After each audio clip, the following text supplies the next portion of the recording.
মাসে তারাবির নামাজ পড়িয়ে যাইতে যাইতে 10টা 10:30 বাজে যায়, যাইয়েই কেউ শুয়ে পড়ে না, এটা ওটা খাইয়ে দাইয়ে তারপরে গল্প সল্প করতে করতে 12টা 1টা বাজায়, এরপরে বিছানায় শোয়।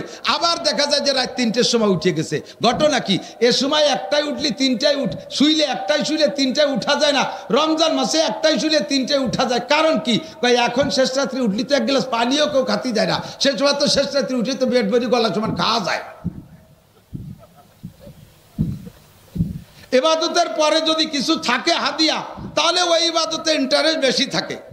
কাজেই 5 ওয়াক্ত নামাজের সব পুরস্কার যদি আল্লাহ আখেরাতে রেখে দেয়, যে সব পুরস্কার আখেরাতে পাবা, এমনি মানুষ নামাজ পড়তে চায় না, তাহলে কেউ পড়বে না। নবী পাক বলেন, আরে এ ভাই নাই যুবক, আমার দিক টাকা 5 ওয়াক্ত নামাজ পড়বি, 5টা পুরস্কার আছে, 4টে পুরস্কার আখেরাতের জন্য, আর 1টা পুরস্কার দুনিয়ায়।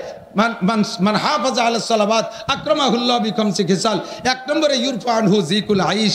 যেই কারণে নামাজ পড়তে পারিস না, চাকরির জন্য নামাজ পড়তে পারিস না, খেত খামারের জন্য নামাজ পড়তে পারিস না, ব্যবসা বাণিজ্যের জন্য নামাজ পড়তে পারিস না, এক কথায় দুনিয়া কামার জন্য নামাজ পড়তে পারিস না, নামাজ পড়, দুনিয়ার সব অভাব অনটন আল্লাহ তাআলা দূর করে দেবে।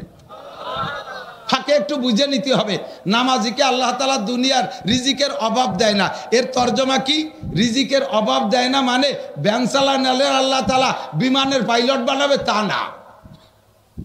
সাধারণ কৃষক মূর্খরে ধরি আল্লাহ তাআলা প্রাইম মিনিস্টার বানাবে তা না। ভিক্ষুকরে ধরি আল্লাহ তাআলা শিল্পপতি কোটিপতি বানায় দেবে তা না। রিজিকের অভাব হবে না মানে হলো যে যে ক্লাসের মানুষ তার রিজিকের অবস্থাও সেরকম। কথা বলেন, যে যে ক্লাসের মানুষ তার রিজিকের অবস্থাও সেরকম। একজন মানুষ বাংলাদেশে 300 টাকা দামের চাউল আছে না নাই? আছে। সেই চাউল কিনে খাওয়ার, রেগুলার কিনে খাওয়ার মানুষও আছে না নাই? আবার 40 টাকা দামেরও চাউল আছে না নাই? তা কিনে খাওয়ারও মানুষ আছে না নাই? 40 টাকা দামের যারা চাউল খায়, এরা যদি নামাজ পড়ে তাহলে জীবনেও তাদের 40 টাকা দামের চাউলের অভাব হবে না।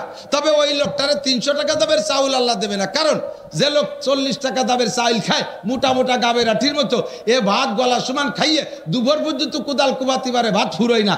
ওরে যদি সকালবেলা 300 টাকা দামের সাইডে প্লাস্টিকের ভাত খায় দেয়, ও তো কুদালে 2 কোপ দিয়ে একবার পেশাব করলে শেষ, কাজ করতে পারবে না। ঠিক না? বড় 2 কেজি ওজনের সলির দাম 4000 টাকা। এ বাজারে মাঝে মাঝে পাওয়া যায় কিনা? কিনে খাওয়ার লোক আছে না নাই?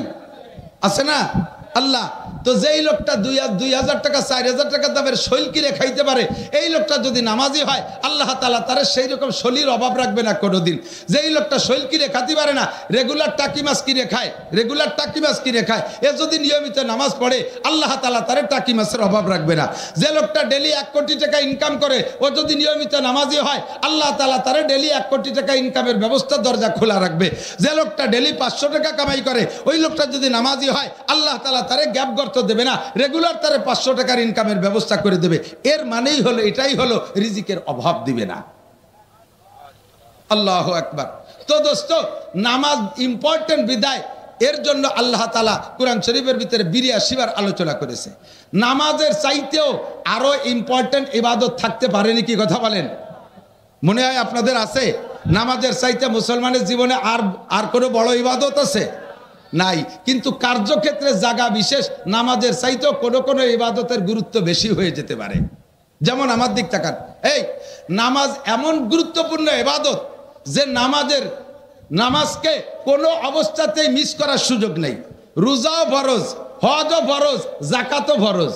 যারা হজ করছেন, 2-1 হাজী সাহেব থাকলে সাক্ষী দিতে পারেন, ইদানিং তো হজও সহজ হয়ে গেছে। আরাফাতের থেকে মুজদালিফায় গাড়িতে নেয়, আবার পায়ে হেঁটেও যায়। আমি 13 সালে প্রথমবার যুবক থাকতে গেছি, সেই সময় সিদ্ধান্ত নিলাম যেহেতু শক্তি সবল থাকতে হজে আসছি, এবার হজটা পুরো পায়ে হেঁটে করব। আমরা 3 জন এক জোট বাঁধছি। আরাফাতের মুজদালিফায় গেছি হাইটা 11 কিলোমিটার। মাগরিবের পরে আজান দেওয়ার পরে রওনা দিতে হয়। আরাফাতে মাগরিব পড়া যাবে না, রাস্তায়ও পড়া যাবে না, মুজদালিফায় যাইয়ে মাগরিব পড়তে হবে। আগে মাগরিব, সাথে সাথে ঈশার নামাজ, 2 ওয়াক্তের নামাজ একসাথে পড়তে হয় মুজদালিফায় যাইয়া।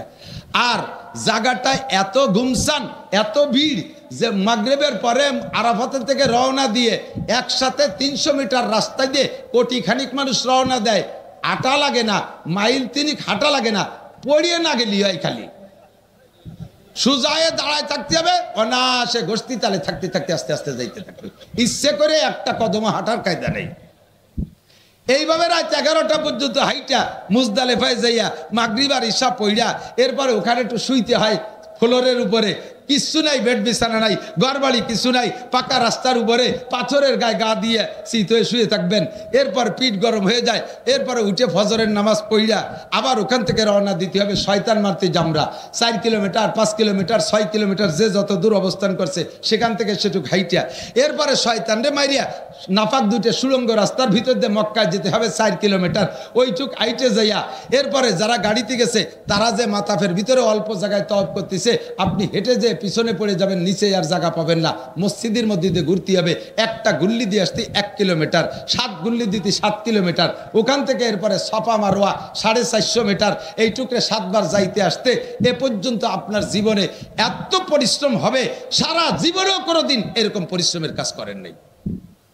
বিষয়টা হজ, বিষয়টা কি হজ। এখন হজ আল্লাহর হুকুম পালন করতে যাইয়া এই পরিমাণ পরিশ্রম হয়ে গেছে বিদায় আপনি জোহর হয়ে গেছে, খাটাখাটি করতে করতে জোহর হয়ে গেছে। এখন কি আল্লাহরে কইতে পারবেন, আল্লাহ তোমারই তো হজ করতে, সেই বাংলাদেশে এত খেটি ভিটি আইছি আর এইটি এত কষ্ট করছি, আজকে জোহরের নামাজ পড়বো না? সুযোগ আছে? ছাড়ার কায়দা আছে?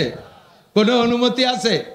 2 কোটি টাকা জাকাত নিয়ে বেরোইছেন, সারা গ্রাম ভরে বাড়ি বাড়ি যে জাকাত দিয়ে জোহরের সময় ক্লান্ত হয়ে গেছেন, হাইটে হাইটে জাকাত দিতে দিতে, জাকাতও ফরজ, এই ফরজটা আদায় করতে যাইয়া এত ক্লান্ত হয়ে গেছেন, এখন আপনি আইসে টান টান হয়ে শুয়ে পড়ছেন, আল্লাহ আমি জোহরের নামাজ পড়তে পারবো না, তোমার জাকাত দিতে যে আমার কষ্ট হয়ে গেছে। সুযোগ আছে? কথা বলেন। এবার রমজান মাসে 17 ঘন্টা জ্যৈষ্ঠী মাসে রোজা, রাত 3টায় খাইছেন আর 7টায় ইফতারি, এই 17 ঘন্টা রোজা রাইখা কি পরিমাণ কষ্ট হয়েছে। আবার সন্ধ্যার আগে আসরের পরে 22 কিলোমিটার বাইসাইকেল চালাইছেন খরার মধ্যে দিয়ে, ইফতারিতে যাইয়া কেমন লাগে তা তো সবাই জানে। ইফতারি খাইয়ে দিয়ে সাপে আধারের মতো কেলাই গোড়ই পড়ছেন। এবার ডাকতে চল রোজা ইফতার করছি, নামাজ পড়ে যে কথা কয়ে না, রোজা ছিলাম, ওর সাথে কথা কয়নি, সে তো রোজা ছিল। মাগরিবও ভরে নাই, টান টানে শুয়ে রয়েছে। এই মাগরিব নামাজ না পড়িয়া রোজাতে নামাজ না পড়ার কোনো সুযোগ আছে?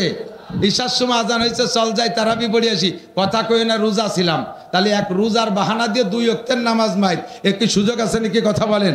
তাহলে নামাজ এমনই ইবাদত, এই ইবাদত অন্য কোনো কিছুতে যত পরিশ্রম হোক ছেড়ে দেওয়ার সুযোগ নাই। কিন্তু এর উপরে আরেকটা ইবাদত আছে, সময় সাপেক্ষে সেই ইবাদতটা যদি চেপে পড়ে তাহলে আপনাকে নামাজ বাদ দিয়ে সেই ইবাদতটা করা লাগবে। এমন একটা ইবাদত আছে, সেই ইবাদতটার গুরুত্ব জায়গা বিশেষ নামাজের চাইতে বেশি, যার কারণে আল্লাহ তাআলা ওই ইবাদতের কথা কুরআন শরীফের ভিতরে 682 বার আলোচনা করেছেন। কত? 682 বার। ইবাদতটার নাম হলো জিহাদ। ইবাদতের নাম কি? জিহাদ। কবে কিভাবে? খন্দকের যুদ্ধে যখন যুদ্ধ হতে যাচ্ছে, মক্কা থেকে কাফেররা আসতেছে মদিনার উপরে আক্রমণ করবে, নবী পাক সাল্লাল্লাহু আলাইহি ওয়াসাল্লাম সাহাবায়ে কিরামদেরকে নিয়ে খন্দক খনন করার সিদ্ধান্ত নিলেন। এই খন্দক খননের কাজ শুরু হয়ে গেছে। ইতিমধ্যে খবর আসছে তাড়াতাড়ি কুচে সারেন, এই যে এসে গেল, এই করতে করতে জোহরের রক্ত এসে গেছে, খন্দক খনন করা শেষ হয় নাই। হুজুর কয় থাক জোহরের নামাজ, আগে খন্দক খোঁচো।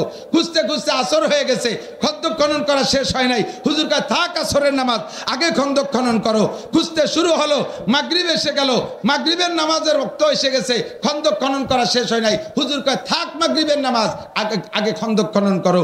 এসে গেল ঈশার রক্ত, ঈশার নামাজের সময় খন্দক খনন করা শেষ হয় নাই। হুজুর কয় থাক ঈশার নামাজ, আগে খন্দক খনন করো। এইভাবে 4টে ওয়াক্ত নামাজ হুজুর শুধুমাত্র জিহাদের জন্য কাজা করেছেন, জিহাদের জন্য কাজা করেছেন। বোঝা যায় প্রয়োজন সাপেক্ষে কখনো কখনো নামাজের চাইতো জিহাদের গুরুত্ব বেশি। কথা বলেন ঠিক ঠিক না? ও দোস্ত, এবার জিহাদের আলোচনা আছে 682 বার। যদি কোনো ব্যক্তি যদি ফিলিস্তিন গাজা থেকে, আমার প্রাণপ্রিয় যুবকরা, ফিলিস্তিন আর গাজায় যুদ্ধ হচ্ছে, লেবাননে যুদ্ধ হচ্ছে, এই যুদ্ধে এটা মুসলমানদের জিহাদের ফিল্ড। যদি আমাদের যাওয়ার সুযোগ আসে, ওখানে যদি যাওয়ার সুযোগ আসে, কোনোভাবে রাস্তা খুলে যায়, যাইতে জন্য প্রস্তুত? একটা তকবীর হবে এখান থেকে, বক্সিন দিয়ে একটা তকবীর হবে, হাতে এরকম করলে দুর্বল হয়। Boxing ready? নারায়ে তাকবীর। বিশ্বের মুসলিম জাকি বিটি গে কিল দেওয়ার মতো, বিটিরা কিলের উবোধ করে কিলে বক্সিন। হ্যাঁ বক্সিন ধরতে দিয়েবেন, আমার দিক থেকে এই দেন বক্সিন ধরা, বক্সিন। ইহুদিদের দালালরা, জো বাইডেনের চালারা, খ্রিস্টানদের আস্তানা, ইহুদিদের আস্তানা, নেতানিয়াহুর চামড়া। কেন ওই শুয়োরের চামড়া আমরা তুলতে যাবো কেন? কি খবর তাই জায়গা? নেতানিয়াহুর চামড়া কুত্তই কামলা, নেতানিয়াহুর চামড়া, নেতানিয়াহুর চামড়া। নারায়ে তাকবীর। যার সুযোগ পাবেন না তবু এই যে হাত উঁচিয়ে যে নারায়ে তাকবীর দিয়েছেন, এর বদৌলতে আল্লাহ তাআলা সত্যি যদি লাইন করে দেয়, যাইতে রেডি? এখনই এখনই ব্যাগ আনতে যেতে হবে না, বাড়ি টাকা আনতে যেতে হবে, লুঙ্গি পাল্টাতে যেতে হবে, এই বরাবর এটি চলে যাবো পশ্চিম দিক। রেডি? এই দরদের কারণে কিয়ামতের ময়দানে বদরি সৈনিকদের সাথে জান্নাতে যাবেন। বড় বিপদের মুহূর্তে আছি আমরা, ওয়াজ কি করবো খুঁজে পাই না, টের পাই না। মহা সংকটে বিশেষ করে আমরা গোপালগঞ্জে হুজুররা বড় বিপদে, জানেন না। একদিকে আমরা সারা বাংলাদেশের হুজুর, আমাদের সারা বাংলাদেশের হুজুরা একদিক, আমাদের সরকারের পতনের জন্য সারা বাংলাদেশের হুজুররা মিলে সব একদিক। এর কারণে গোপালগঞ্জে আওয়ামী লীগরা আমাকে হুজুরকে বিশ্বাস করে না, কয় যে ইন্দ্রাও তো সেই হুজুরির হুজুর। সারা গোপালগঞ্জের সব মাদ্রাসা ঘুরিয়েছি, সব থানায়, প্রত্যেক এলাকায় একটা মহামারী ঢুকছে। এই বিবেচনা করে মাদ্রাসাগুলোর কালেকশন বন্ধ করে দিচ্ছে। মুষ্টি চাল দেব না, যাও হুজুরা ইউনুস কাকার কাছে, আমাকে ইউনুস কাকার কাছে পাঠাই দিচ্ছে। যাও খালেদার আসলের তলে দিবে রে জম্মের দিয়া, এই কইয়া আমাকে স্টাডিয়াম মাদ্রাসাগুলোর উপরে হস্তক্ষেপ করতেছে। আবার অন্যান্য জেলার সবাই কয় কি, আরে গোপালগঞ্জে হুজুর, ও গোপালগঞ্জের বিলেই আমলিক করে, ও জায়গা কোনো নবী রসুল আসলেও সে আমলিক করে, ও বিশ্বাস করে লাভ নাই। একদিকে বাড়ির বাড়ি মানুষ বিশ্বাস করে না, আর একদিকে বাইরের মানুষ বিশ্বাস করে না, তো মরবো কি খাইয়ে? বেশি কিছু বলতে চাই না, বললে ওই যে এই যে দাঁড়ায় রয়েছে, টাওয়ার দাঁড়ায় রয়েছে, ওরা তো দুনিয়া ভরে ছড়াই দিবে রে, আমার তো আবার কাল জাতি হবে কুষ্টিয়ে।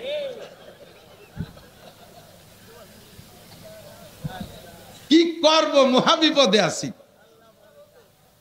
রোটাক বাটুস্কুত নবী আলাইহিস সালাম মক্কায় ছেড়ে মদিনায় গেছে, মক্কার মাটির টান জীবন ভরে হুজুরের বুকের মধ্যে ছিল। কথাক্ষণ ঠিক না? মদিনায় যায় আল্লাহর হুকুমে, ফিরে ফিরে মক্কার দিক তাকায়। আবার 10 বছর পরে, আবার 10 বছর পরে সেই মক্কা ভূমিতে হুজুর চলেও আসছেন, বিজয় করছেন, কিন্তু জীবনের শেষ কাটাইছে মদিনায়। হিজরতের মর্যাদা আলাদা সেই হিসাবে। মাতৃভূমির টান সবাই থাকে। আমরা হুজুররা কওমি মাদ্রাসা চালাইতেছি, আপনারা আমাদেরকে রাজনৈতিক দিক দিয়ে কোনো ভাগাভাগি করেন না, ভাগাভাগি করেন না। যারা যেখানে এসে যা করতেছে করুক, আমরা গোপালগঞ্জের ওলামায়ে কেরাম যে অবস্থানে আছি, অন্য জেলার ওলামায়ে কেরামরা আমাদের অবস্থানটা জানে, আমরা সেভাবে আছি, আমরা আপনাদের সাথে আছি। আজকে আমাদের পর রাগ কইরা আমাদের নানান অপবাদ দিয়ে তাড়াই দিলেন, চলে গেলাম। আপনার আবার একদিন সুদিন আসবে, সেই দিন যদি কোনোদিন আসে, সেই দিন এই মাদ্রাসাগুলো চালাবে কিনা, আমাদের প্রতিষ্ঠান আমাদের চালাইতে হবে। আমরা উলামায়ে কেরামকে, ধর্মীয় কোনো একটা অংশকে নিন্দা ধিক্কার দেব, ঠিক আছে তো? ইনশাআল্লাহ আপনারা থাকবেন মিলেমিশে, আল্লাহ তাআলা তৌফিক দান করে। কোরআন শরীফের ভিতরে যে বিষয়গুলো সবচেয়ে বেশি আলোচনা, তার 2-3টে বললাম। 3 নম্বর একটা বিষয় হলো, সেটা হলো আল্লাহ পাক রব্বুল আলামিন 62 বার আলোচনা করেছেন, সেটা হলো তাকওয়া। তাকওয়া সংক্রান্ত 2-3টে আয়াত আমি পড়েছি, মাত্র তার তরজমা বলেই দোয়া করে দেবো, বিরক্ত করব না আপনাদেরকে। আল্লাহ পাক রব্বুল আলামিন বড় মহব্বতের সাথে ডাক দিয়ে আপনাদেরকে বলেন, ইয়া আইয়ুহাল্লাযীনা আমানুত্তাকুল্লাহ। এ যুবক আমার দিক, হে অন্ধ জগতের অটাল বিশ্বাসী পাগলরা, আপনাদেরকে আল্লাহ তাআলা অন্ধ জগতের অটাল বিশ্বাসী পাগল বলে ডাক দিয়েছেন। বলেন আলহামদুলিল্লাহ। দুনিয়ার নাম অন্ধ জগৎ, কারণ এ জায়গা বসে আখিরাত দেখা যায় না, এ জায়গা বসে আল্লাহকে দেখা যায় না, এ জায়গা বসে জান্নাত দেখা যায় না, এ জায়গা বসে জাহান্নাম দেখা যায় না, এখানে বসে ফেরেশতা দেখা যায় না, পুলসিরাত দেখা যায় না, জান্নাতের নাজ নিয়ামত দেখা যায় না, জাহান্নাম দেখা যায় না। কাজেই দুনিয়াটা হলো অন্ধ জগৎ। এই অন্ধ জগতে বসে আমরা অটল বিশ্বাসী। কেমন বিশ্বাসী? আমার যুবক, বহুত যুবকরা আছে নামাজ পড়ে না, কালাম পড়ে না, মদ গাঁজা ইয়াবা ফেনসিডিল খায়, আবার মাঝে মাঝে দুর্গা পূজা, কালী পূজা, সরস্বতী পূজা, লক্ষ্মী পূজায় যাইও সে জায়গা উদ্বোধন করে দিয়ে আসে, তাকে সাথে সহযোগিতা করে। অথচ এই মুসলমানের যুবক, মুসলমানের সন্তান, তার সামনে যদি বিশ্ব নবীকে কেউ গালি দেয়, আল্লাহর কোরআনের সাথে যদি বেয়াদবি করে, ওই যুবকের দেহের ভিতরে এক ফোঁটা রক্ত থাকতে তার প্রতিশোধ না নিয়ে বাড়ি ফিরবে? জোরে বলেন, ফিরবে? কাজেই আপনি অন্ধ জগতের অটল বিশ্বাসী এবং আপনি পাগল। দুনিয়ার সব নাজ নিয়ামত ছেড়ে দিয়ে, দুনিয়ার ভোগবিলাস ছেড়ে দিয়ে এক আল্লাহকে ধরে বসে আছেন, যার কারণে নানান নিন্দা মন্দ শুনতেছেন, অনেক শক্ত মন্দ আপনি সহ্য করে যাচ্ছেন, দুনিয়ার অনেক ভোগবিলাস থেকে বঞ্চিত হচ্ছেন, একমাত্র আখিরাতকে বিশ্বাস করে। যেটা পাগলের স্বভাব, পাগল তার বাড়ি 10 তলা দালান ফেলাই তুইয়া রাস্তায় দিয়ে মাটি দিয়ে গড়ি খেয়ে বেড়ায়, দুনিয়ার সমস্ত ভোগবিলাস ফেলে দিয়ে পাগলেও যা করে আপনারাও তাই করেন। আল্লাহ পাক আপনাদেরকে অন্ধ জগতের অটল বিশ্বাসী পাগল বলে ডাক দিয়ে বলেন, ইত্তাকুল্লাহ, ইত্তাকুল্লাহ। বড় একটা দামি কথা, ইত্তাকুল্লাহ। ভয় করো কাকে? আরে ভয় করবো কাকে? লা নাকাবু আহাদান ইল্লাল্লাহ। আল্লাহ ছাড়া কেউকে ভয় করব? দুনিয়ার অনেককে ভয় করি, আগুনরে ভয় পাই। কেন? পোড়াইয়ে মেরে ফেলবে। আগুনের ভিতরে পড়ে গেলাম, পুড়িয়ে গেলাম, মরে গেলাম। মরার পরে কে আগুনরে ভয় করা লাগে? দুনিয়ার আগুনরে। এরে সাপরে ভয় পাই। কেন? ও কামড় দিলি মরে যাব। আচ্ছা দিয়েই দিল কামড়, মরিও গেলাম। মরার পরে কে আর ওই সাপরে ভয় করা লাগে? বাঘরে ভয় পাই। কেন? ও ধরে ছিঁড়ে বুড়ে খেয়ে মেরে ফেলবে। আচ্ছা ধরাই পড়ে গেলাম বাঘের কাছে, ছিঁড়ে বুড়ে খেয়ে মেরে ফেললো আমাকে, আর কি ওই বাঘরে ভয় পাওয়া লাগে? এ সমস্ত ভয় সাময়িক, এ সমস্ত ভয় সাময়িক। পুলিশে ভয় পায়, ধরে জেলে দেবে। আরে সরকারে ভয় পায়, মামলা দিয়ে আটকায় দেবে। এটা কিছুক্ষণের জন্য। কিন্তু ভয় পাও ওই আল্লাহকে, যেই আল্লাহকে ভয় পাওয়া লাগবে কিয়ামত পর্যন্ত নয়, শুধু অনাদি অনন্তকাল। তার সামনে দাঁড়িয়ে, এ আমার প্রাণপ্রিয় যুবক, আমার মুরব্বী বাবারা, 4টি প্রশ্নের জবাব আল্লাহর সামনে দাঁড়ায় দিতেই হবে। কথা বলেন, হবে কি হবে না?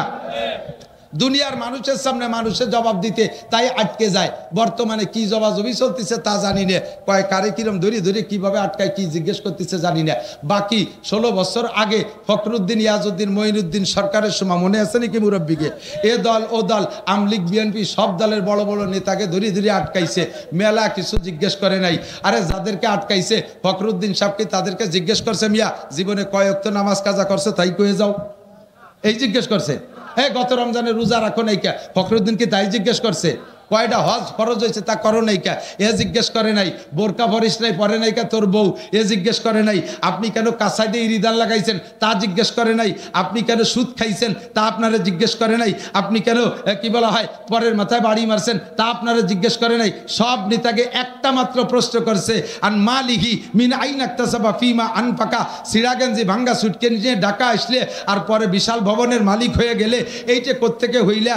আসলে তুমি রিক্সা চালাইতে, আসার পরে তুমি শিল্পপতি হয়ে গেলে, আসলে তুমি গার্মেন্টসের চাকরিজীবী হইয়া, আসার পরে তুমি কোটিপতি হয়ে গেলে।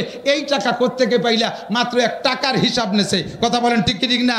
আর সমস্ত এ দল ও দল, সব দলের নেতারা একটা হিসাব দিতে যে ধরা পড়ে গেছে, মালিকের সামনে 4টি প্রশ্নের জবাব দেওয়া লাগবে। আন উমরিহি ফিমা আপনা, আন উমরিহি ফিমা আপনা।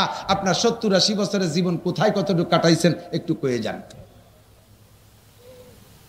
সাহস আছে কোনো বাপের বেটার? পারবেন বলতে? আমি পারবো না, আমি জবাব দিতে পারবো না। আমার জিন্দেগির হিসাব আমি দিতে পারবো না। কারণ আজকে বৃহস্পতিবার, গত বৃহস্পতিবার সকালে কি খাইছি সেই কথা মনে নাই। আছে? আর এই 70-80 বছরের হিসাব আমি কিভাবে দেব? এই হিসাবের ভয়ে আমি আল্লাহকে ভয় পাই।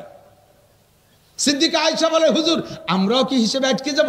হুজুর বলেন, আয়েশা মানহুসি বা নৌকেশা, বিনা হিসাবে পার হতে পারানোকে চেষ্টা করো। হিসাবের কাঠগড়ায় দাঁড় হবে যে, সেই বিপদে পড়িয়া যাইবে। বিনা হিসাবে পার হতে পারো কি তাই দেখো। ইত্তাকুল্লাহ, ভয় পাও আল্লাহকে। ওখানে দাঁড়িয়ে তোমাকে হিসাব দেওয়াই লাগবে। হে দোস্ত, যারা বিমানে চড়ছেন তাদের সাথে আমার একটা আলাপ করতে সহজ হবে। বিমানে উঠতে গেলে ইমিগ্রেশন আছে। ইমিগ্রেশন না? বিমানে যারা উঠছে, হাজি সাহেবরা তো অবশ্যই জানে, বিদেশ করছেন তারা জানে। ইমিগ্রেশনের 4টি ইমিগ্রেশন। কয়টা? 1 নম্বরে পাসপোর্ট ইমিগ্রেশন, আপনার পাসপোর্ট সহি কিনা বিদেশ যাইতে গেলে। 2 নম্বরে আপনার টিকিট ইমিগ্রেশন, ঠিক আছে কিনা। 3 নম্বরে আপনার ব্যাগেজ মাল ব্যাগেজ ইমিগ্রেশন, লাগেজ ইমিগ্রেশন, ওর ভিতরে অবৈধ কিছু আছে কিনা। 4 নম্বরে আপনার বডি ইমিগ্রেশন, দেহের মধ্যে কিছু নিয়ে যাচ্ছেন নাকি। অনেকে বলে পেট ভরে সোনা খাইয়ে আইছে, বাংলাদেশে পায়খানা করে সেই সোনা বেচে। সুবহানাল্লাহ। আমি একবার এই ইমিগ্রেশনের ধরা পড়ে গেছি। আল্লাহু আকবার। পাসপোর্ট ইমিগ্রেশন, মালয়েশিয়া যাওয়ার সময় পাসপোর্ট ইমিগ্রেশনে ওকে, টিকিট ইমিগ্রেশনে ওকে, লাগেজ ইমিগ্রেশনে ওকে, লাস্টে যে বডি ইমিগ্রেশনে ধরা পড়ে গেছে। মেশিনের ভিতরে দাঁড়াই, অমনি রিং করে ওঠে, লাল বাতি জ্বলে। যারা ইমিগ্রেশন করতেছে সবই আমার ওয়াজের শ্রোতা, ওরাও লজ্জা পাচ্ছে। কি হলো, হুজুরির বডির মধ্যে কি আছে? সব কিছু খুলে বুলিয়ে দিয়ে দিছি, পকেটে যা যা আছে সব। তারপরও রিং করে। এখন আমি লজ্জা পাচ্ছি, ওরাও লজ্জা পাচ্ছে। ওরাও ধরতে পারে না কোন জায়গা কি আছে। নিজেও আগাগুলা সব জায়গায় যাদের হাত দিয়া যায়, টোয়াই টোয়াই দেখলাম কোনো জায়গা কিছু নাই। কি করব, লজ্জায় পড়ে গেছি। এর মধ্যে একটা মহিলা ফেরেশতা আইছে, মহিলা আইছে একজন। ও কি যেন একটা মেশিন আইলিয়া আমার দিকে এরকম ধরে একটা চাপ দিল, কয় যে হুজুর আপনার এই বুক পকেটের ভিতরে একটা পকেট ডায়েরি আছে, ওর ডায়ালের মধ্যে দেখেন এখন বেলেট আছে। মানুষের কাছে যদি এরকম ইমিগ্রেশনে ধরা পড়ে যেতে হয়, আল্লাহ পাক রব্বুল আলামিনের কুদরতি মেশিন। ও যুবক, হাসি উড়াই দিস না। কবে কোন বাগানে দাঁড়ায় গাঁজা খাইছিস, কোন কলেজের পিছনে দাঁড়ায় দুইজন হাসাহাসি করেছিস, সেদনা সেদনি করছিস, রাত 12টা 1টার পরে কম্বলের তলে যাইয়া ফেসবুক দেখছিস, সব কিন্তু ইমিগ্রেশনে ধরা পড়ে যাবে। ধরা পড়বে।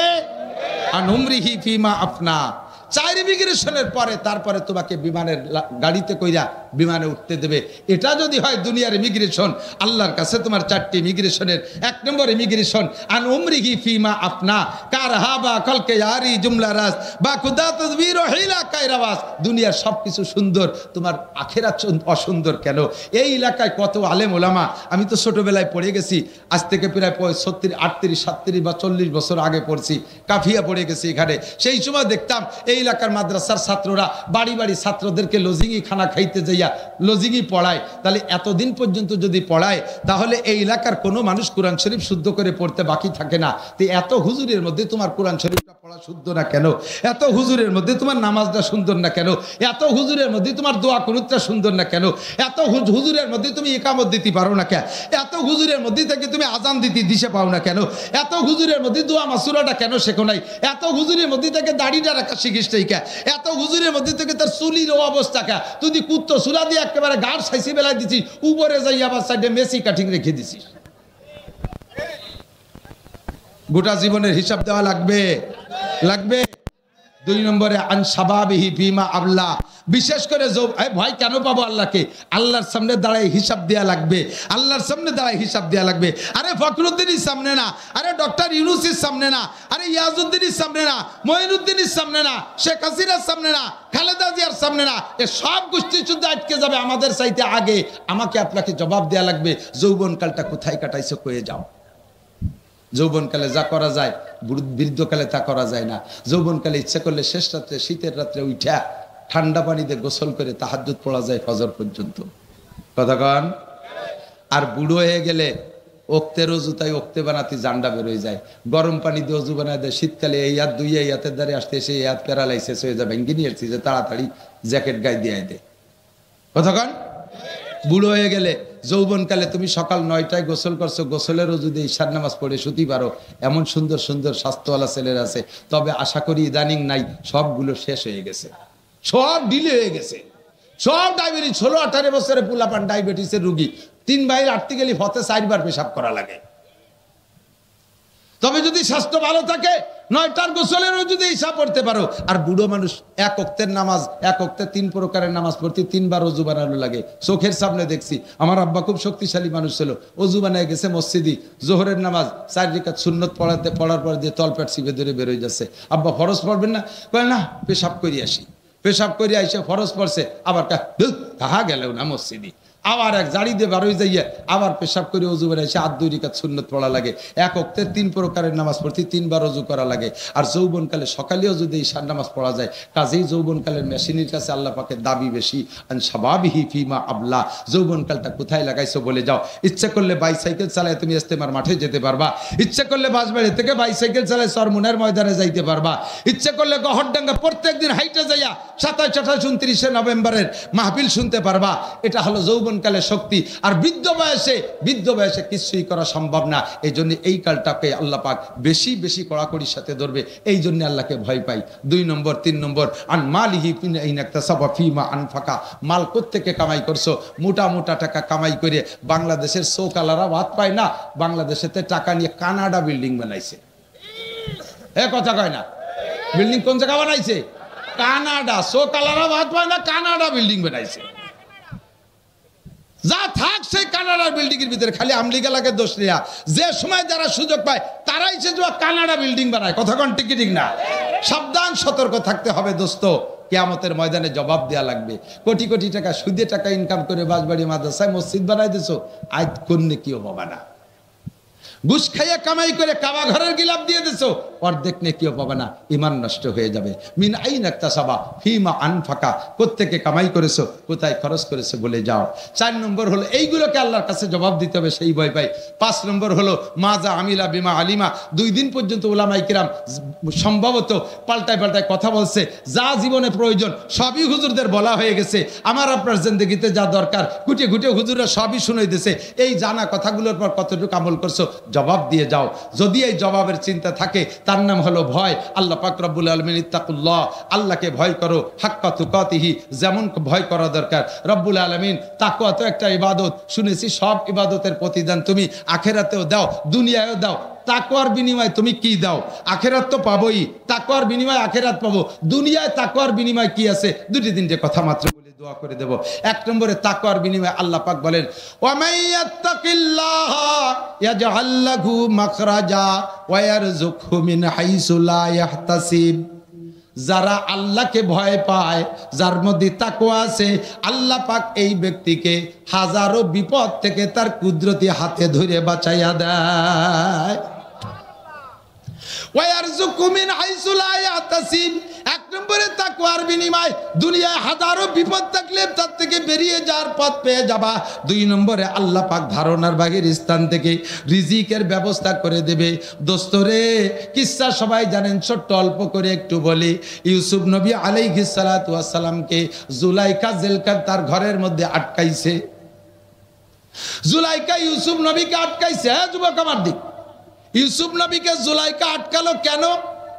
ইউসুফ নবীকে আল্লাহ পাক এমন রূপ আর চেহারা দিয়েছিলেন, তাফসীরে জালালাইনের মধ্যে লেখে আল্লাহ পাক তাকে গোটা মানব জাতির চেহারার অর্ধেক একা ইউসুফ আলাইহিস সালামকে দিয়েছিলেন। আর যে অর্ধেক, সেই অর্ধেকের অর্ধেক দিয়েছে ইউসুফ আলাইহিস সালামের দাদিরে। তা দাদি আর পুতা মিলে 75%। আর যে চাইরে না, তাই সারা দুনিয়া কিয়ামত পর্যন্ত মানুষের জন্য ভাগ হইছে। তারই একটু একটু সবাই ভাগে পাইছি। এর ভাগে এই রূপের ঠেলায় যুবকরা একজনের প্রতি একজন আশেক হইয়া কচু গাছের সাথে গলায় দড়ি নিয়ে মরে, টাওয়ারের তে লাফাই পড়ে মরে শহীদ হয়ে যায়। কতক্ষণ? আর ইউসুফ নবীরে পুরো রূপের অর্ধেক দান করছে। তাহলে মানুষটা কেমন ছিল? জুলাইখা ভরা যৌবনের মহিলা সহ্য করতে না পাইরা ঘরের ভিতরে নিয়ে আটকাইছে। ইউসুফকে তো আল্লাহ তাআলা নবী বানাবেন। যত নবীকে আল্লাহ নবী বানাইছে তাদেরকে আল্লাহ তাআলা যৌবন কাল থেকে না বরক বলে, শিশুকাল থেকে তাদেরকে সেইভাবে গড়ে উঠাইছে। একটাও গুনার ভিতরে তাদেরকে ঢুকতে দেয় নাই। আল্লাহ তাআলা নিজেই পাহারাদারি করে তাদেরকে হেফাজত করে রেখেছে। তো ইউসুফ আলাইহিস সালামকে যখন ঘরে আটকাবে, আগের থেকে তো জুলাইখার প্ল্যান প্রোগ্রাম আছে। ঘরের ভিতরে দরজায় স্বাভাবিকভাবে তালা দেওয়ার ব্যবস্থা থেকে বাইরে দিয়ে ভিতরে তাকে খিল বা ছিটকে নি, নাকি বলেন? ভিতরে তালা দেওয়ার ব্যবস্থা খুব কমই থাকে। তো সে সময় ছিল না। তো ইউসুফ যাতে খিল খুলে বেরোয় না যেতে পারে, এই জন্য জুলাইখা আগে মিস্ত্রি দিয়ে ভিতর দিয়ে তালারও ব্যবস্থা করে এনেছে। ভিতরে নিয়া ঘরের ভিতরে আটকাইয়া টলমলে যুবতী সুন্দরী জুলাইখা, সেও বিশ্ব সুন্দরীদের মধ্যে একজন। আজিজে মেসের মিশরীদের রূপ এখনো পর্যন্ত ভালো, এখনো পর্যন্ত বিশ্বের ভিতরে সবচেয়ে সুন্দরী মিশরী মহিলারা, পুরুষরা। এই জুলাইখা ইউসুফ আলাইহিস সালামের ঘরের ভিতরে নিয়ে গায়ের সম্পূর্ণ কাপড় তার সামনে খুলে ফেলাইছে। একজন কয় আলহামদুলিল্লাহ। কি বুঝা বলছে আল্লাহ, জোরে কন্যা নাউজুবিল্লাহ। আমার দিক তাকান, এহেন মুহূর্তে নির্জনে কোন মহিলা যদি কোন যুবকরে এত ব্যবস্থা নিজের পক্ষ থেকে করে নিয়া এমন একটা পরিস্থিতি সামনে তৈরি করে, ইমান ঠিক রাখা কত কঠিন। যুবক না, বুড়ো মানুষ পর্যন্ত ইমান ঠিক রাখতে পারবে না, ঠিক কিনা? ইউসুফ আলাইহিস সালাতু ওয়াস সালামকে আল্লাহ তাআলা বাঁচাবেন বিধায় তার ভিতরে এমন ভয় সৃষ্টি করে দিয়েছে। এই ভয়ে, আল্লাহর এই তাকওয়া, এই ভয়ে সে বাঁচার জন্য চেষ্টা করতেছে, খুঁজতেছে, উপায় খুঁজতেছে। ইতিমধ্যে দেখে জুলাইখার মূর্তি, জুলাইখা ছিল মূর্তি পূজারী, ওর ওই ঘরের ভিতরে মূর্তি থাকে। সেই মূর্তিকে তো হিন্দুরা যে দেখেন না, সকালবেলা উঠে কুর্নিশ করে, উড়ু উড়ু দেয়, ইত্যাদি ইত্যাদি করে। জুলাইখা ওইভাবে পূজা পাঠ করে। মূর্তিটা ঘরের ভিতরে, এই তার রুমের মধ্যে, সে মূর্তির মুখ মাথা কালো কাপড় দিয়ে বাঁধিয়ে দেওয়া রয়েছে, পেছানো। তো ইউসুফ আলাইহিস সালাম বললেন, এইটা কি জিনিস? যে এটা আমার ভগবান, এইটাকে আমি পূজা করি। তার মুখ মাথা কালা কাপড় দিয়ে বাঁধছেন কে? কয় যে এখন যে কাজ করতে যাচ্ছি ভগবানের সামনে, চোখের সামনে এ কাজ করা যায় না, তাই তার চোখ বেঁধে থুইছে যাতে ভগবান না দেখে। ইউসুফ আলাইহিস সালাম সুযোগ পেয়ে কয়, তুমি যারে পূজা করো, তোমার ভগবানের চোখ কালা কাপড় দিয়ে বাঁধতে তুলি দেখে না, আমি যার ইবাদত করি তার চোখ কালা কাপড় দিয়ে বাঁধা যায় না। তো তোমার এই মাটি মূর্তির সামনে যদি আকাম না করা যায়, আমার ওই আল্লাহর সামনে এই কাম করা সম্ভব? ইন্নী আখাফুল্লাহ, আমি আল্লাহরে ভয় পাই। এর মধ্যে দেখে ইয়াকুব আলাইহিস সালাম, ইউসুফ আলাইহিস সালামের আব্বা ওই ঘরের মধ্যে আঙ্গুল কামড়ায় ধরে বসে রয়েছে, আঙ্গুল কামড়ায় ধরে বসে রয়েছে। এই জায়গায় ইউসুফ আলাইহিস সালামের কাছে ইয়াকুব আলাইহিস সালাম আসার তো কোনো কল্পনাই করা যায় না। ইয়াকুব আলাইহিস সালাম তো জানেও না যে আমার ইউসুফ বাইসে আছে কিনা। বাইরা যে কইছে বাগে খেয়ে ফেলাইছে, বেঁচে আছে না মারা গেছে তাও জানে না, আর থাকলেও কোন জায়গা আছে তা জানে না। ওই ঘরের মধ্যে ইয়াকুব আলাইহিস সালাম আসলেন কোত্থেকে?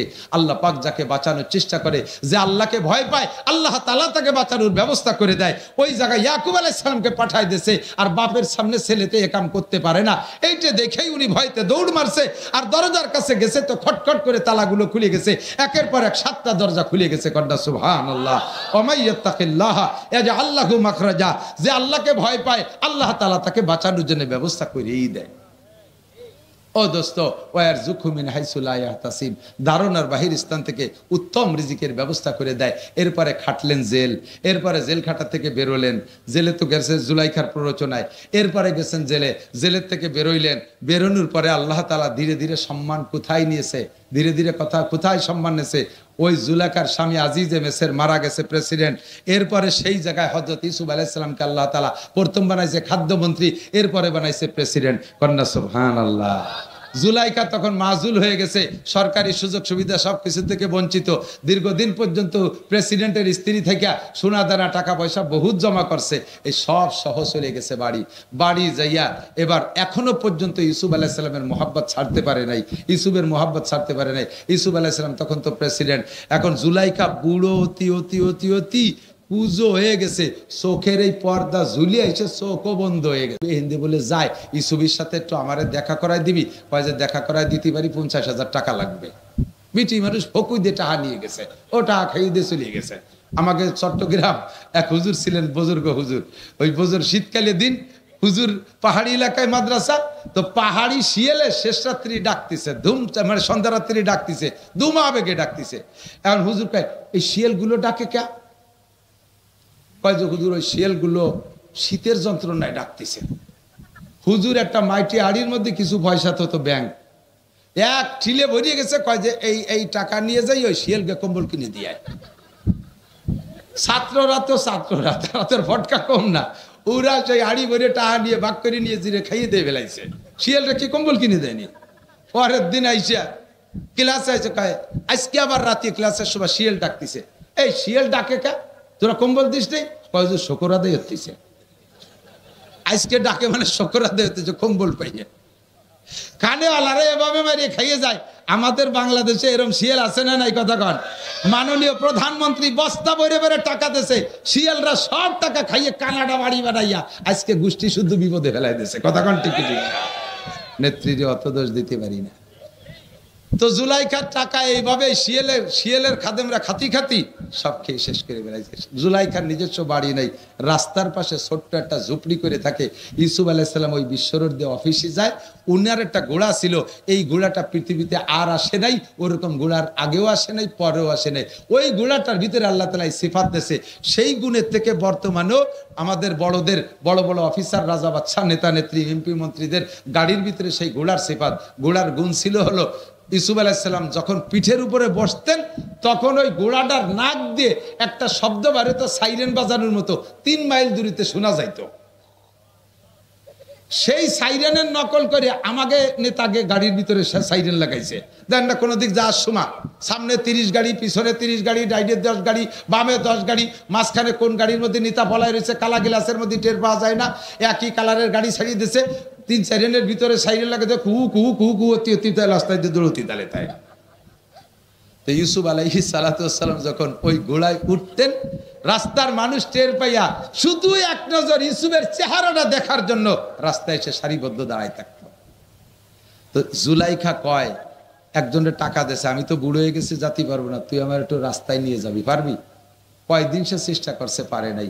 আজকে উনার যে দেবতা, সেই মূর্তি, এখনো মূর্তি পূজা করে, মূর্তিরে ঘরের মধ্যে রেখে মূর্তির কাছে খুব করে দোয়া মোনাজাত করছে, ভগবান তোর এই জীবন ভরি ইবাদত বন্দেগী করলাম, তুই একটু ইউসুফরে আমার সাথে একটু দেখা করাই দিতে পারলি না? তুই একটু দেখা করাই দে, তোরে আরো বেশি পুজো করবো। আজকে আখেরি দোয়া করে টরে রাস্তায় গেছে, কয় যে ইউসুফ আলাইহিস সালাম একটু আগে চলে গেল।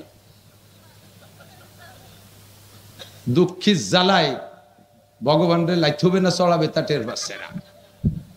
পরের দিন আইসা ভগবানরে বাদ দিয়ে এবার আকিদা পাল্টাইছে। ইউসুফ আলাইহিস সালাম তো আল্লাহ ভক্ত, জুলাইখা আগেতে জানে। আজকে ভগবানরে বাদ দিয়ে রব্বুল আলামিনের কাছে দোয়া করছে, মালিক কিচ্ছু চাই না, জীবনে যে কারণে আমি ইউসুফের আশেক হয়েছি তা তুমি ভালো করে জানো। শুধু আমি না, মিশরের 100 মহিলা তারা ইউসুফকে এক ঝলক দেখে তাদের আঙ্গুল কেটে ফেলাইছে। এটা আমি এর কাছে, ইউসুফের কাছে মাজুর, বুড়ো হয়ে গেছি, তবু আমি ইউসুফের আশে এসকে, ইউসুফের মহাব্বতে পাগল, আমাকে একটাবার দেখা করার সুযোগ করে দাও। আল্লাহর কাছে দোয়া মোনাজাত করে সিজদা করে জুলাইখা রাস্তায় আসছে। ইতিমধ্যে ইউসুফ আলাইহিস সালাম চলে আসছে, সাক্ষাৎ হয়ে গেছে। সালাম দিয়ে কয়, একটু নামবেন, আমি বুড়ি মানুষ। মুসলিম বাদশাহ, আমাকে দেশের রাজা বাদশাকে মতো, যাই বুড়ি রে সারা রাস্তা ক্লিয়ার কর, দেখেন না বাড়ি আসার সময় 50-100 কিলোমিটার রাস্তায় শিয়াল কুত্তু আসতে পারবে না, সব সাফ। বুড়ি আইছে, আসার সাথে সাথে ইউসুফ আলাইহিস সালাম নামছে। কি খবর আপনার, কি দাবি বলেন? ইউসুফ আলাইহিস সালাম ওই জুলাইখারে দিয়ে চিনতেছে না, এমন হয়ে গেছে। আর জুলাইখা তো ইউসুফরে দেখতেছেই না, অন্ধ। তো বলতেছে, আপনি কি ইউসুফ? আপনি কি এই দেশের রাজা? বলে হ্যাঁ আমি ইউসুফ, আমি এই দেশের রাজা। আপনি নবী ইউসুফ? বলে জি। তাহলে আপনার কাছে, আপনি নবী হলে আপনার যোগ্যতা আছে, আপনার কথা আল্লাহ শোনে। আপনার কাছে একটা দাবি, আপনি একটু দোয়া করে দেন আমার এই চোখ দুটো যেন খুলে যায়, আমি যেন আপনার চোখ দিয়ে এক নজর দেখতে পারি। আপনারে দেখার জন্য বহুত সম্পদ ছিল, সব শেষ করে ফেলাইছি, কোনোদিন নাগালে পাই না, আজকে পাইছি, একটু দোয়া করেন আমার চোখ দুটো ভালো হোক, একটু আপনারা পরাণ করে দেখবো। ইউসুফ আলাইহিস সালামকে, আল্লাহ তুমি এই বুড়ির চোখ ভালো করে দাও, দেশের চোখ ভালো করে। এখন ইউসুফ আলাইহিস বুড়ি চোখ জানি যে মহিলা তো সে ফিরিয়া বাড়াইছে, অসময় আমার বিপদে ফেলাই দিচ্ছে। কয় যে কোনো সমস্যা নাই, ওই মহিলাকে লোক দিয়ে আপনার বাসায় পাঠায় দেন, মহিলারে লোক দিয়ে বাসায় পাঠায় দেন, আর আপনি সফর সেরে বিকেলে যাইয়া ওই মহিলাকে বিয়ে করে নেবেন। আল্লাহ হুকুম করছে, অনুমতি দিতেছে, বলেন না সুবহানাল্লাহ।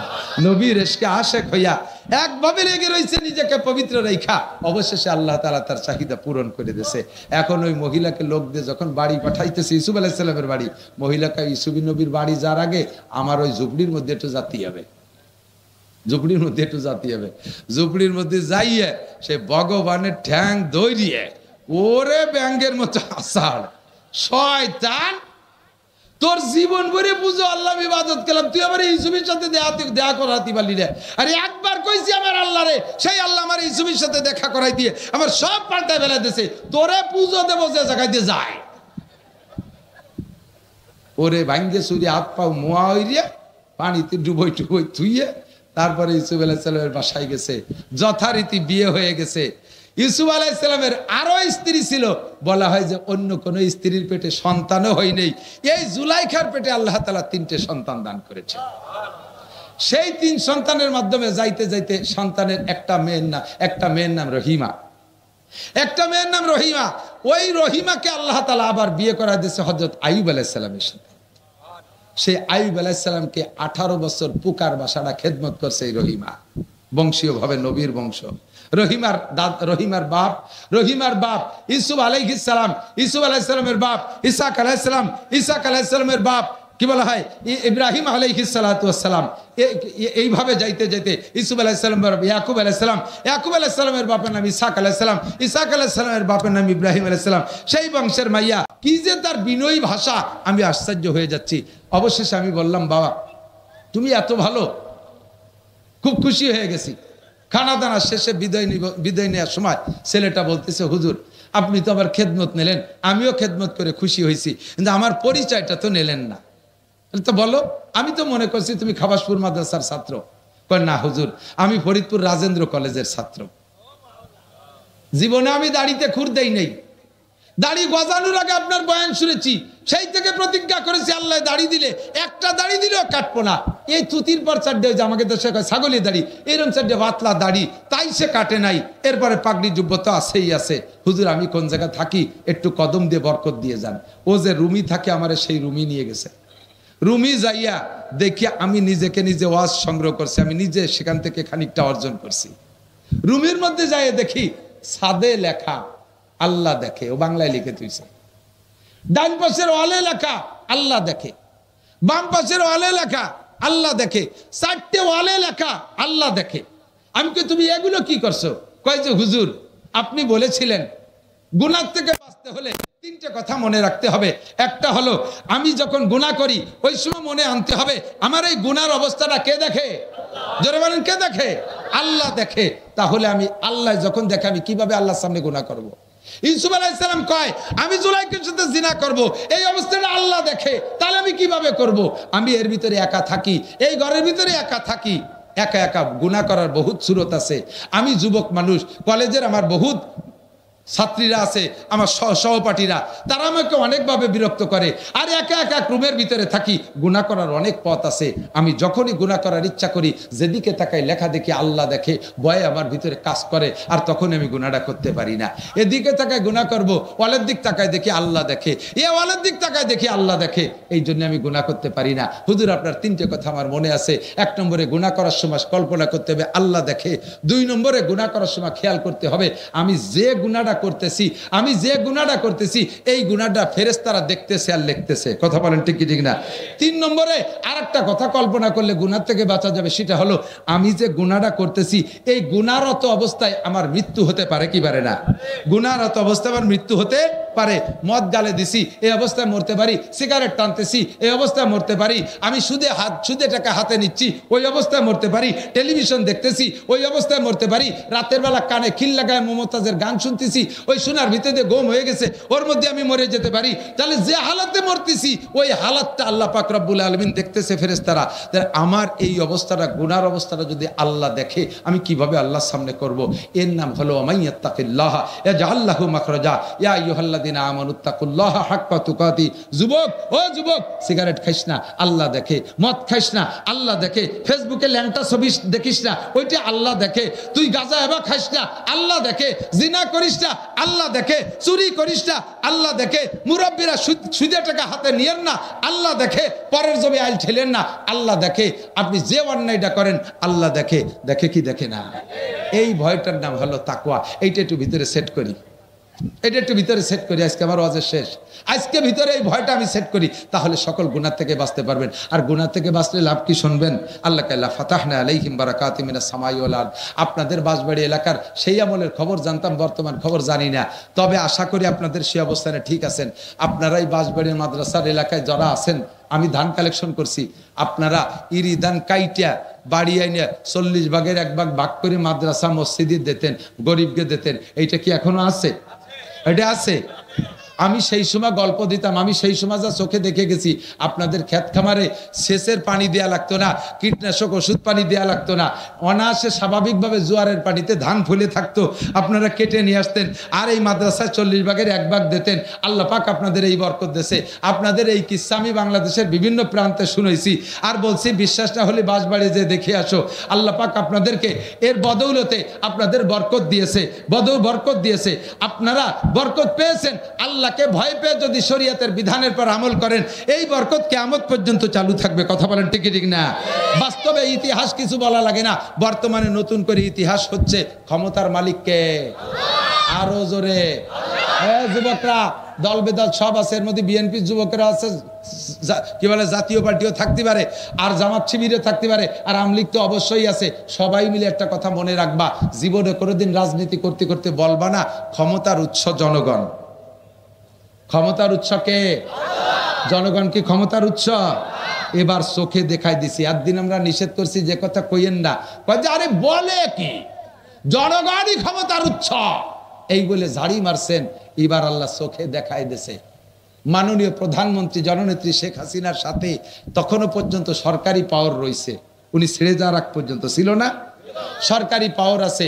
গোটা বাংলাদেশের ভোট দেন আর না দেন, আওয়ামী লীগ যারা সবাই উনার সাথে ছিলেন না, যে যেখানে থাকেন ছিলেন না? সেনাবাহিনী উনার ছিল না, আর্মি উনার, বিডিআর উনার, নৌবাহিনী উনার, বিমান বাহিনী উনার, র্যাব উনার, আনসার উনার, যুবলীগ সাথে, ছাত্রলীগ সাথে, কৃষক লীগ সাথে, মূর্খ লীগ সাথে, তাঁতি লীগ সাথে, পাতি লীগ সাথে, গোটা বাংলাদেশের সমস্ত আওয়ামী লীগ তার সাথে। আর এত বাহিনীর সাথে, এত বাহিনী, এত জনগণ আছে সাথে থাকা সত্ত্বে মাত্র কয়েকটা যুবক যাইয়া স্লোগান দিল, আর গণভবন থেকে কিনা কোন দিক পালায় চলে গেল, নেতারা কে কোন দিক চলে গেল, একটারও খবর খুঁজে পাওয়া যাচ্ছে না।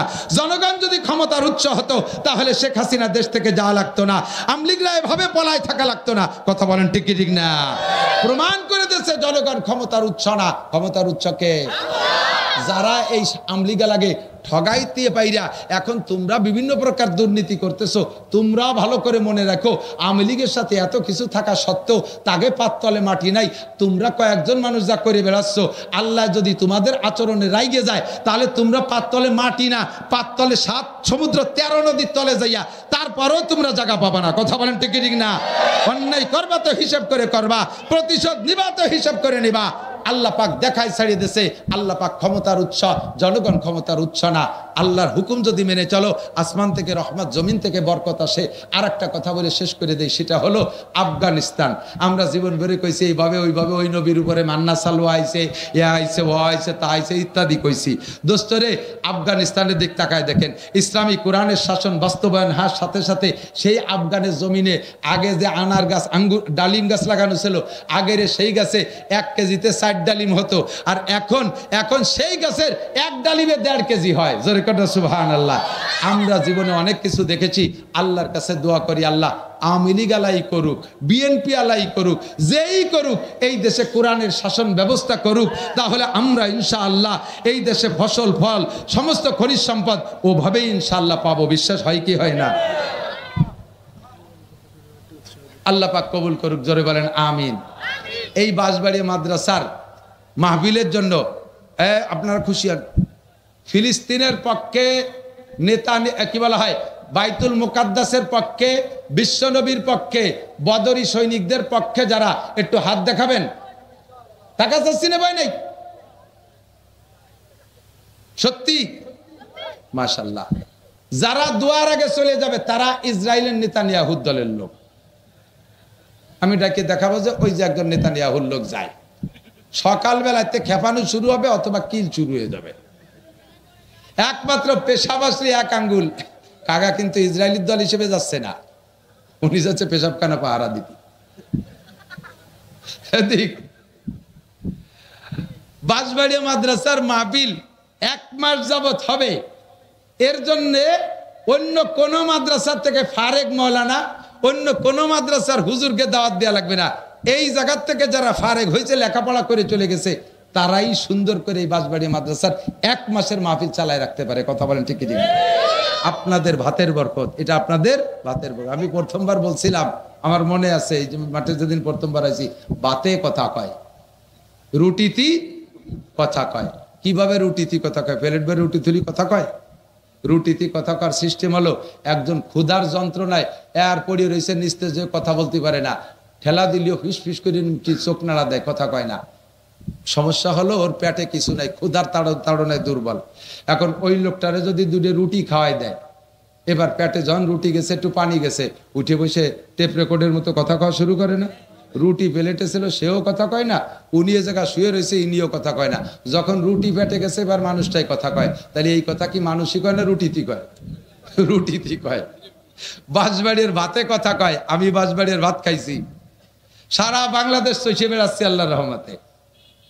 এই মাদ্রাসার আপনাদের মাদ্রাসা মোহতাম সাহেব হযরত মাওলানা আব্দুল হাকিম সাহেব রহমতুল্লাহ আলাইহি চলে গেছে, এরপরে আসছে ওনার ছেলে হযরত মাওলানা নুরুল হক সাহেব। ধারাবাহিক হুজুরও অসুস্থ, যে কোনো সময় ডাক আসলে চলে যেতে পারে। ওনার সেজে ভাই বড় ভাই চলে গেছে, তেমনি এখন উনি চলে গেলে যেতে পারে। পরবর্তীতে তাদের ছেলেরা ভাইয়ের বেটারা আছে ধরে রাখছে মাদ্রাসা এ জায়গা থাকবে, মানুষ এমন করে আসতে যাইতে তাহলে থাকবে। কথা বলেন ঠিক ঠিক না? আল্লাহু আকবার। তো দোস্ত, এই মাদ্রাসা দেখেও দিলটা ভরে যায়। সারা বাংলাদেশের লেখাপড়ার সুখ্যাতি আছে। আপনাদের শেষকালে আমি আর বেশি কিছু বলবো না। আমার ভাগ্নে মাওলানা আতাউল্লাহ সাহেব বলছেন যে মামা কিছু বদরি সৈনিক আপনি তৈরি করে দিয়ে যান। যেমনটা জিহাদ করে ময়দানে যাইয়া সৈনিক হতে চাচ্ছেন, অর্থ দিয়ে কিছু শরিক হবেন। অবশ্যই আপনারা অনেকেই বদরি সৈনিক আছেন, সদস্য আছেন। 313 জন বদরি সৈনিক বিনা হিসাবে জান্নাতে চলে যাবে। আর মান তাশাব্বাহা বিকওমিন ফাহুয়া মিনহুম, যার সাথে যার মিল হবে তার সাথে তার হাসর হবে। আমি দোয়া করি আল্লাহ তাআলা আপনাদের সকলকে বদরি সৈনিকদের সাথে বিনা হিসাবে জান্নাতি করে দিক, বলেন আমিন। বছরে মাত্র 1000 টাকা, বছরে মাত্র 1000 টাকা দিয়ে আপনি আজীবন সদস্য হবেন, বদরি সৈনিকদের সাথে শরিক হয়ে যাবেন। মাদ্রাসা থেকে একটা ফরম নেবেন, আপনি স্থায়ীভাবে বছরে একবার দেবেন, মাত্র বছরে একবার, এভাবে জীবন ভরে দিয়ে যাবেন। কি নাম যুবক? সফিউল্লাহ। এই তো এই এলাকার নামেরই রং আলাদা। চৌমনি হুজুর নাম রেখে দিয়েছেন এইরকম ভালো ভালো নাম, সফিউল্লাহ। 1000 টাকা সবাই দিয়েছেন আলহামদুলিল্লাহ। আরো যারা না দিয়েছেন তারা দিয়ে যাবেন। দেনেওয়ালা না দেনেওয়ালা সকলেই আমরা দোয়া করবো আল্লাহর কাছে, আল্লাহুম্মা আমিন। রব্বানা যালামনা আনফুসানা ওয়া ইল্লাম তাগফির লানা ওয়া তারহামনা লানাকুনান্না মিনাল খাসিরিন। রব্বানা ফাগফির লানা যুনুবানা ওয়া কাফির আন্না সাইয়্যাতিনা ওয়া তাওয়াফানা মাআল আবরার। আয় আল্লাহ রাব্বুল আলামিন, গভীর রাত পর্যন্ত 2 দিন ব্যাপী মাহফিলের সমাপনী দিনের শেষ অধিবেশনে আমি যা পারছি বুঝছি আলোচনা করে তোমার শাহী দরবারে তোমার নেককার বান্দা বান্দীদের সাথে নিয়ে বিকার দোকানে হাত তুলেছি। আয় রাব্বুল আলামিন, আমাদের জীবনের সমস্ত গুনাহ তুমি এক্ষুনি মাফ করে দাও। যত গুনার আলোচনা এখানে করেছি এই সব গুনাহ আমরা করে থাকি, মাঝে মাঝে তওবাও করি, নফস আর শয়তানের কাছে হেরে যাই, তওবা ভঙ্গ হয়ে যায়, আবার সেই গুনাহ করে ফেলি। রব্বুল আলামিন, তোমার কাছে আজকে বলতেও লজ্জা লাগতেছে, তবুও যেহেতু আর কোনো দরজা নেই তাই অবশেষে তোমার কাছে এসেছি। তুমি আজকে এই মাঠ থেকে আমাদেরকে খালি হাতে ফিরাই দিও না।